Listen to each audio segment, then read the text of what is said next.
Hello, my name's Lynn Gillespie, and this week on the High Performance Garden Show Nuggets, we share with you the answer to this question that I get a lot. And the question is, can I plant spinach in succession and get it to grow through the summer heat?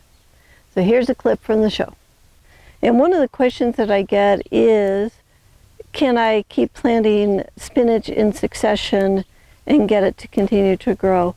What I have found out is that once my night temperatures are above 55 at night, the spinach won't germinate.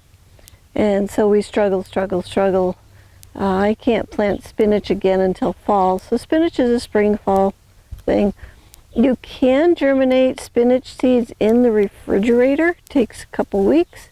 And then if you're super careful, you can transplant that spinach out into the garden. But it's still going to struggle with the heat. So I would probably grow something else that you can enjoy.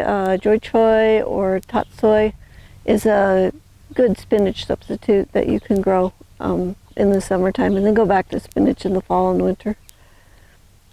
This clip is from the High Performance Garden Show Year 10 Week 3. If you'd like to watch the whole show, it's free, it's online, and you can enroll on our website at thelivingfarm.org/high-performance-garden-show.